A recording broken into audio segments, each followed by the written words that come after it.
What? You gonna do the intro for us? No, she wants you to put her outside.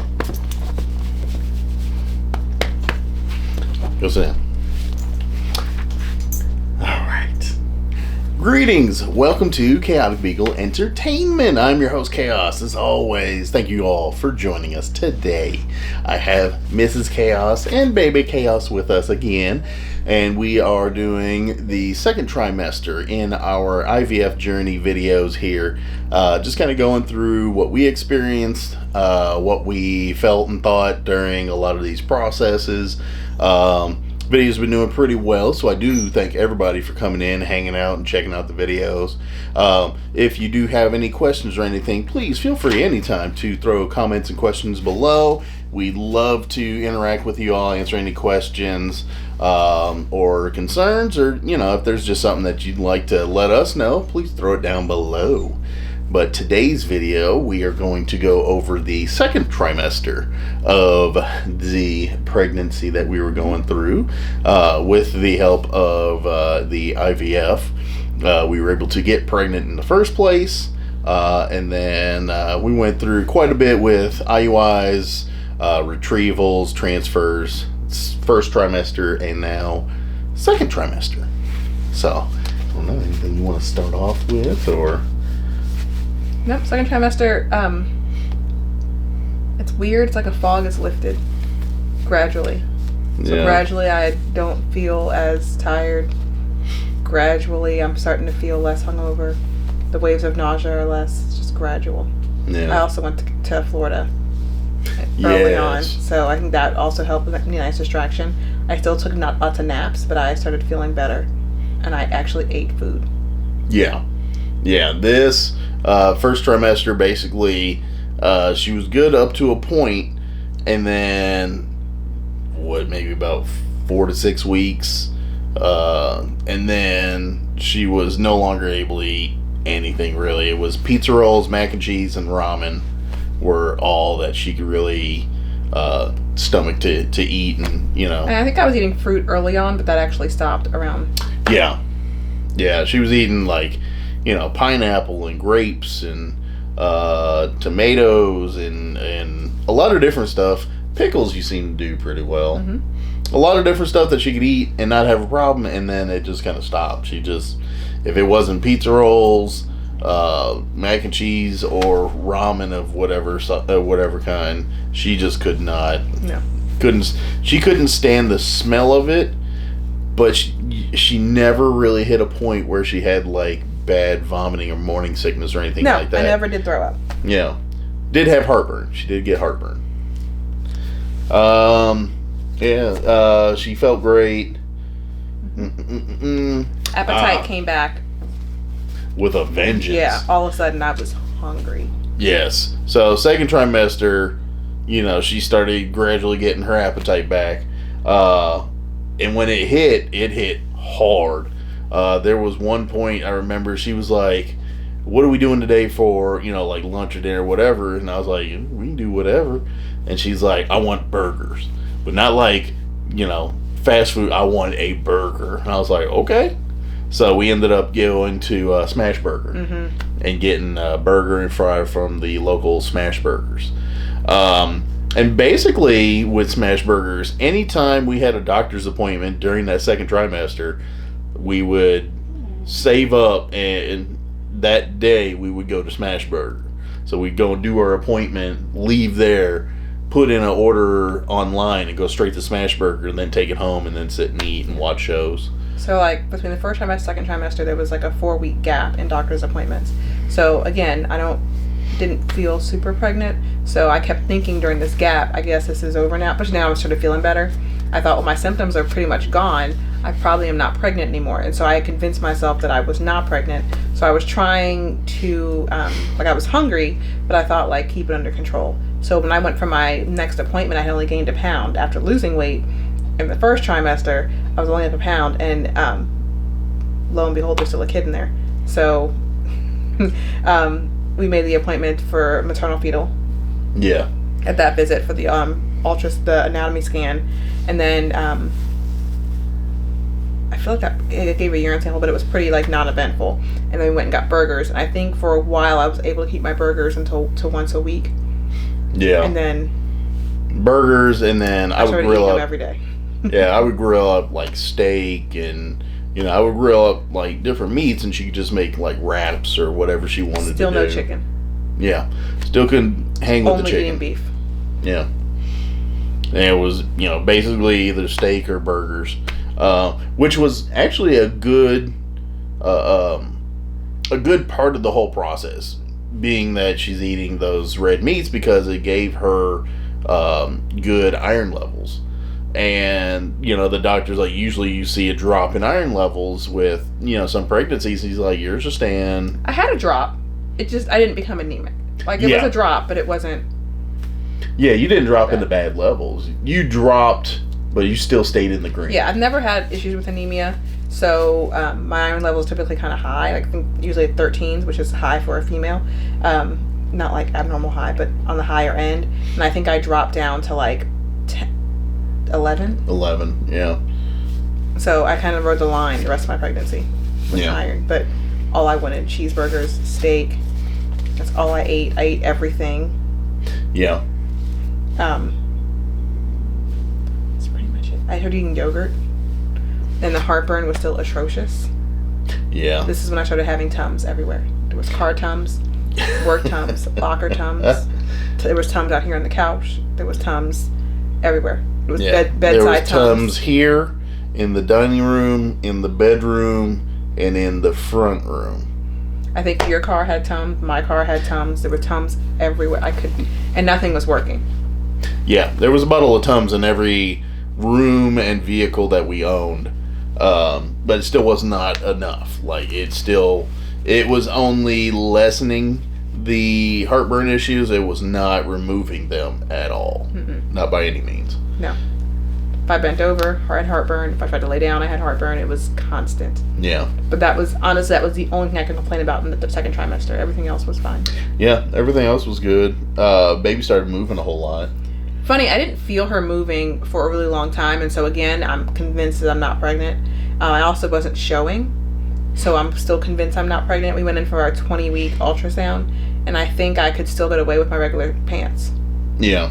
Like my scrub pants. And so I wore maternity clothes. We have a picture, I think, of the skeleton picture. Yes.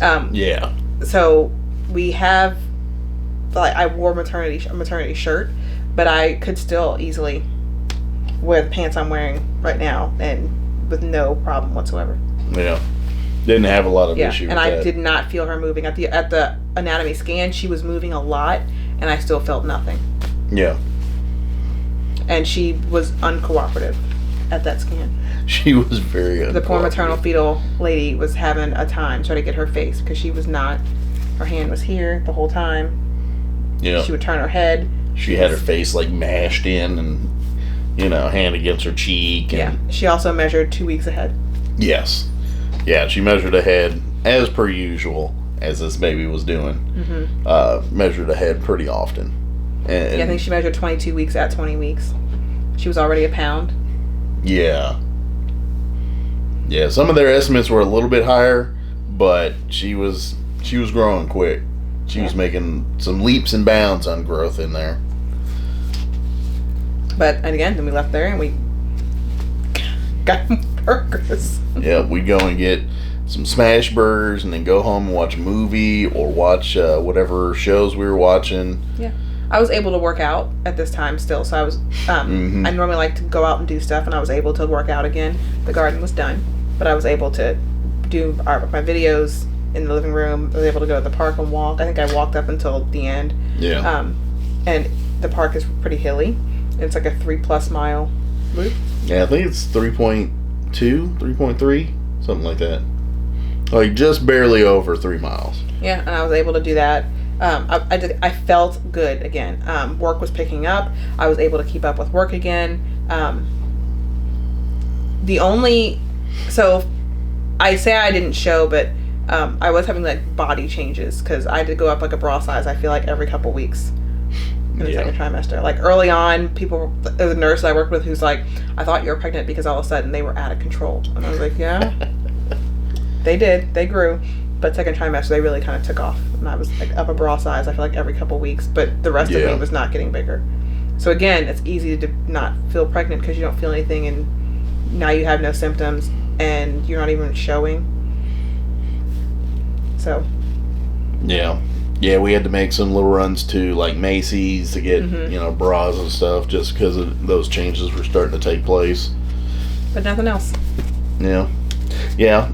Not only, so we would go and eat Smash Burger, pretty much any day that we had an appointment.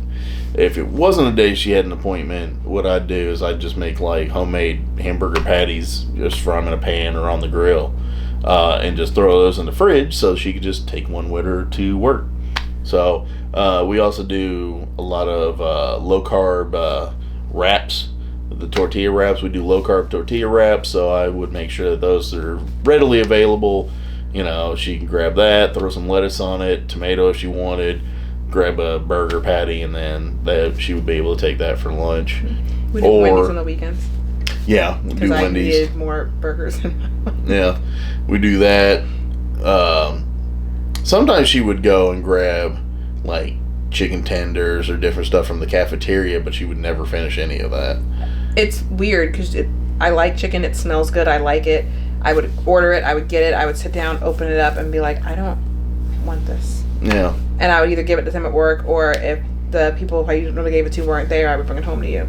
Yeah. So I'd eat, chicken tenders whenever she came home, and she would grab herself a burger. Yeah. It's so strange, the change in your food. I eat cereal a lot. Yeah. Yeah. She started eating cereal. Cinnamon Toast Crunch is her go-to. Mm-hmm. Yeah, I haven't eaten since I was a kid. It's just weird, the food changes that you make. I didn't need the wedge as much because I wasn't eating as late at night, but I still was having heartburn, so I still had the Tums nearby. Yeah. But I wasn't big enough to have any other aches or pains, so nothing else was bothering me. I didn't have any swelling. Yeah. I was very lucky in the second trimester. Yep. Yeah. Some of the other... I would cook up... Not only did I do, like, hamburger patties at home, but I'd also get, like, a bunch of roasts. We tried carnitas. Mm-hmm. I made Italian beef at one point. Just cook up some steaks. I would just hook up some roasts, chop it up so she could just throw it on whatever she wanted to throw it on. With mini Kit Kats. Yeah. Not on the roast, but that was always my side. Chocolate on your steak. Yeah, did not do that. Horrible. Did not do that. But after every meal, I think I would have one or two mini Kit Kats. Yeah. Or Snickers. God, I had a problem. Yeah. She did some steak salads, steak and cheese wraps. Basically just a lot of like red meat, and that's what she wanted. That's what that's what appealed to her, and that's what her stomach, basically little ones in there like, hey, I want a burger. And we accommodated, and it wasn't bad either, because even at the same time, you were still active, so I was able to do stuff again. So she was still doing the farmers markets up to a point. That ended early second trimester, or we ended it. Yeah, they have a fall market. We did not sign up for the fall market because I could not. When the time to sign up was in the middle of my first trimester, and I was like, "There's no way." So, we ended it at that point. But, I was able to walk. I was able to go to the park. I think I woke you up one night and was like, do you want to get a snack? Like, I remember that, yes. I was like, yeah. Up in the middle of the night eating for no reason. It was just, it's wild. She wanted an eating partner, and I was like, I'm down. I was like, I don't eat alone. Yep. And it wasn't bad, though. It wasn't like just eating like junk, because you were still... At this time, again, she's still working full-time hours at work, doing her nursing, so you're burning it off as much during the day, so, it still wasn't like... Yeah, it wasn't like you got, when you started having body changes that you just blew up. No, I did not blow up the entire pregnancy. Yeah. So, with that, she's still active, she's still getting exercise in, she's still... taking walks and working, in the garden when she could, or, I took care of most of the things around the house, laundry and cleaning and, dogs and this and that and the other, but, she still got up and got as active as easily in the second trimester as anything. Yeah, I didn't start showing until like be 24ish. That next appointment, I think, was when I had to actually wear maternity clothes. But up until that point, I wasn't really showing. I didn't know I was feeling anything until 24 weeks. Yeah. Because I couldn't quite. It's weird. You can't quite tell. I remember saying, like, maybe I'm feeling her move, maybe I'm not, I don't know. But then I was when he had the ultrasound, or the Doppler, where she kicked it. Yes. Where he had the student in there with him. Yeah, so second trimester, Dr. King brought in a student with him, and what was it? He said a couple little things. Like, Dr. Kane was, like, asking him a question or whatever, and he had a couple little pieces of input that we were like, okay, that sounds all right. I don't know. I feel like these appointments, definitely go to your appointments, but I feel like they were such a waste of time because there wasn't a whole lot that they did. Yeah. Dopplered it. Yep, you have a heartbeat. Can I get a urine sample? All right, we'll see you in 4 weeks. Yeah. Yeah, they were kind of quick, Chickenpox exposure was the second trimester. Oh, yeah. So... Quotes, because it was not chickenpox. Yeah. So during the second trimester, we did have a point where one of my nephews was thought to have been around somebody that had the chickenpox. So we thought we had, a chickenpox exposure. We contacted Dr. King's office, let them know at the next appointment. They got us in and basically ran some blood work on her, urine tests, everything like that, to check and see if there was a possibility that it had, affected her, or if the antibodies and everything were basically fending off the virus. This is when I liked Dr. Kang the most, because he could have blown me off. He didn't. He could have overreacted. He didn't. He thought about it. He left. He came back and was like, okay, this is what we're going to do. And then you could see, like, the wheels turning in his head. Referred me to maternal fetal early. So I had gone already. I was supposed to go back until third trimester. So he had me go back earlier to follow up. Then he drew a bunch of titers. And so the way your immune system works, you have cells in your immune system that remember a virus, like chickenpox. And then you have cells in your system that only are activated during an active virus or illness. And so they drew all of my immune titers, and my memory cells were high. They remember clearly that I had chickenpox. They're pretty high. But my active immunity, like I'm currently fighting it, was all 0. So they assumed that I'm probably fine. Maternal fetal was like, well, we'll recheck your ultrasound when she's born. We'll tell the pediatrician and have them check out her heart when she's born. He's like, but you're fine. So I had the ultrasound with them, and then they repeated it later, but obviously nothing ever came of it. Yeah, and that's when we had, what was that doctor's name in maternal fetal? El Ferreira, yeah. He was also very just, hey guys. Yeah, like he came in and didn't really like direct any of the stuff. He kind of just came in and just had like a quick conversation with you. Mm-hmm. He just kind of came in and casually had a fast conversation with you, asked you a couple of questions, how you feel, what you think, this and that, and then would just, go about. He'd give you his, I think, come back in a couple weeks, we'll check this, we'll do that. If we see something then we'll follow up on it. If not, you guys are good. He also always has a student. Yeah, he always had a student with him. And I also want to say, in like a bunch of those, sorry to cut you off, a bunch of like the mommy groups or the TikToks, whatever, people will be like, they felt like they weren't asked if a student could come in. They didn't want students in the room. They didn't want people in there.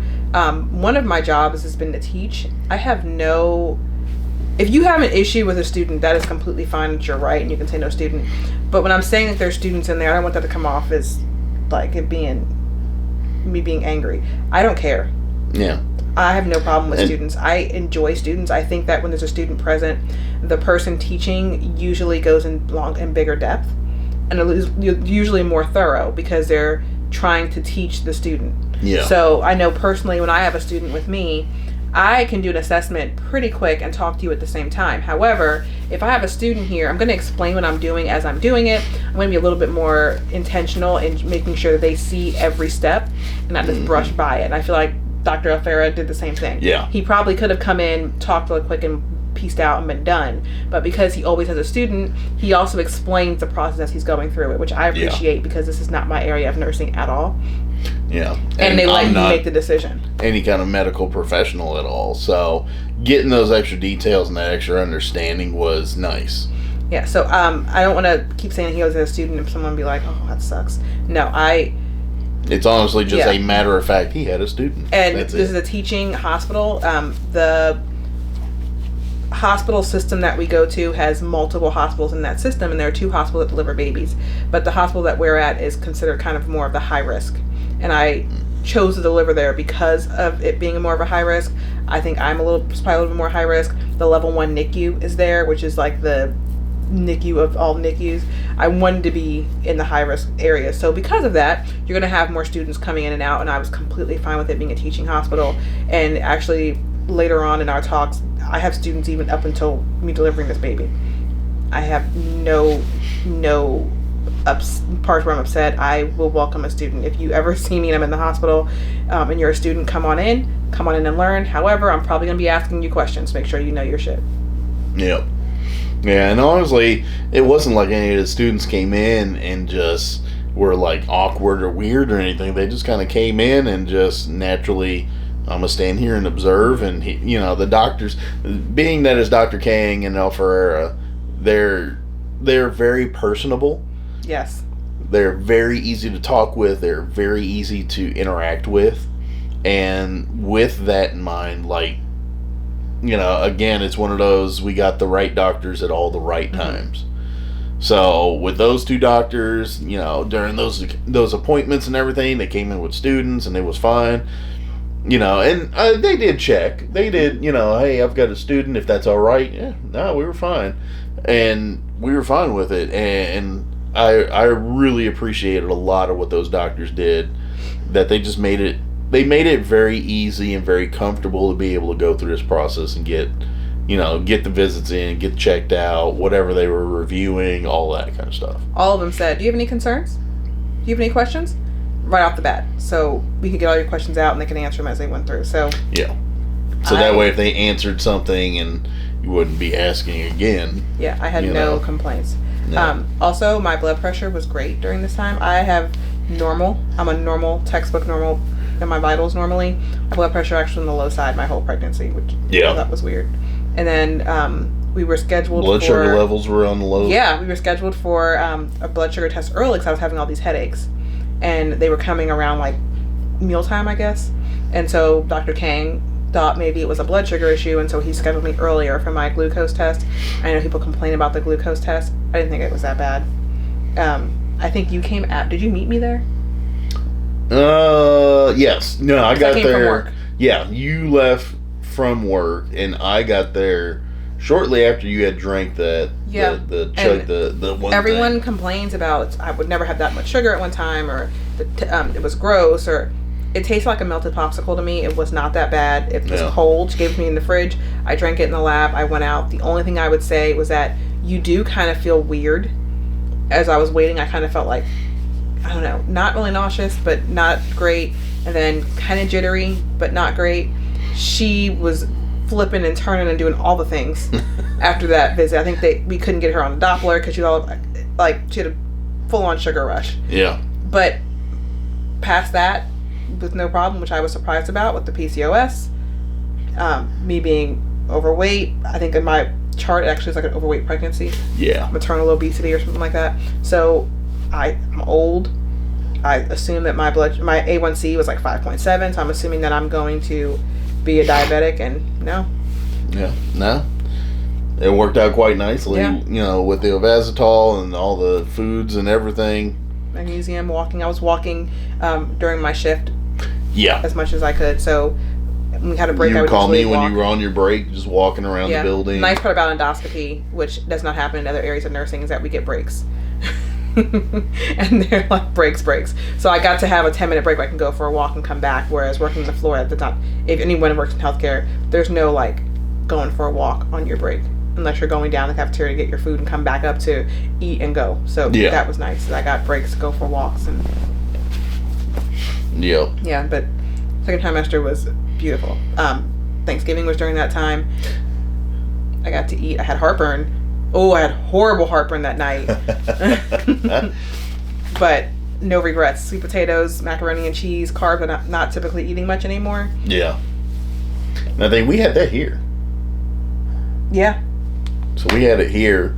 I deep fried a turkey and deep fried turkey, made stuffing, made his dad makes mashed potatoes, sweet potatoes. Sister, did she make green beans? Yeah, it was green bean casserole, deviled eggs. I did not eat the eggs. And something else. I could not eat eggs when I was pregnant. Yeah. It was the cranberries? Maybe. I don't know. Yeah. It was a couple different things. My sister made fresh bread and desserts. You just made cookies.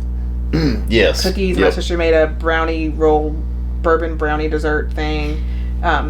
2 kinds of stuff. I mean, I ate and I was sick. I had not sick, but I had heartburn. I couldn't lay down. I was like, he went to sleep on the couch. Dogs are all asleep. And I'm sitting up with my Tums like dying.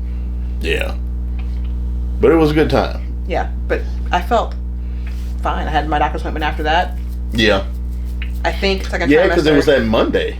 Was my glucose test. Yeah. Yeah, that Monday right after Thanksgiving was her glucose test. I made her up there right after she had drank that stuff, maybe 5 minutes before I got there. Yeah, and I was playing on my phone. Yeah. Yeah, because I got there and I sat in the front lobby for like a few minutes. And they were like, "Oh yeah, and I was like, "Yeah, I'm here to meet Alexis married." And they were like, "She's already back there." I was like, "Oh, okay."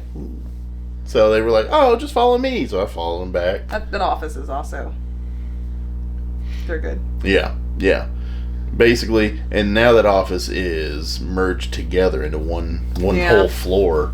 Yeah, it's not the same. Yeah, but now I mean, we got all the right people at all the right times. Second trimester was not that difficult at all. Mm-hmm. It was a lot of good stuff during that second trimester. Yeah. We scheduled which is in the third trimester video, but we scheduled an elective 4D ultrasound. Yes. Which was exciting. I had another ultrasound with maternal fetal for the chickenpox follow-up. Again, third trimester, so we'll talk about that a little bit later. But second trimester, it was as uneventful as the first. Yes. Except the drive to work was third. Yeah. Although I guess all the big things happened third trimester. Yeah, everything real major took place during the third trimester, which was December, January, and February. Yeah, but second trimester, I felt good. The weather was still nice. She was just starting to move, and so it was. I don't think you could feel it yet, but I was like, "Hey, try to feel," and he couldn't feel anything. But yeah, I couldn't. It was the coolest. That was the coolest. Yeah. I think that's when I started actually getting excited. Like, I may actually deliver a whole human. I may be a mom. Third trimester was when really everything started taking off. So definitely the next video you guys are gonna really, really want to see. We have some stories to tell, so that might be a little bit longer of a video. We have some very interesting stories to tell. I mean, even a point of, we've got the beagle that you all saw, at the beginning of this video. She kicked it. The baby kicked her. Mm-hmm. And, yeah. So, a lot of really good stuff coming up in the next video. Third trimester was where all the fun really took place. And delivery. Third trimester, and then probably the delivery video is probably where all the big things happen. Yeah, delivery. We might have to cut up delivery into its own video. There was so much going on during that delivery. But third trimester, the next video, you guys are definitely going to want to check out. Please do come back, like, subscribe, hit that bell notification so you get notified when the next videos pop up. And come back and join us for those. We are happy to have you all hanging out and joining us for all of these. We're having fun putting them together. It's been a fun trip down memory lane. Yes. Did you get annoyed having to go get burgers from me all the time? Not at all. It's like, I'm a burger fan. So. Because I'm normally not. And I feel like I kept being like, can we get burgers? No, because I mean, because there was also, I went and cooked you the burger patties. Mm-hmm. And when I went and incorporated, like I made them like a little pocket of cheese and bacon in the middle of them. Well, I just had fun making them. So. Okay. Sometimes I'd be like, man, this isn't fair for this poor man. I just keep waking him up for everything. Things he won't mention. But I woke him up a lot. for the adult things. I woke him up a lot, and you were a good sport. Yeah. Like, hey, you want to get cereal? Oh no, middle of the night. In the morning, you want to have a bowl of cereal with me? Yeah. And we don't get like the small boxes of cereal. We get like the big, Sam's Club. We get the big Sam's Club where there's 2 bags in one box of cereal. I mean, we still got a half a bag sitting in there. Because I'm not normally a cereal eater, so now that I'm not pregnant. Yeah. It's kind of wild. But 3rd trimester, come back. You have got to experience that one with us. Little trip down memory lane is going to be very fun for us, and we are glad to have you all with us. So other than that, I am Chaos with Chaotic Beagle Entertainment, signing out of here with the lovely Mrs. Chaos and baby Chaos here. So y'all take it easy, have a good one, and we will see you all later.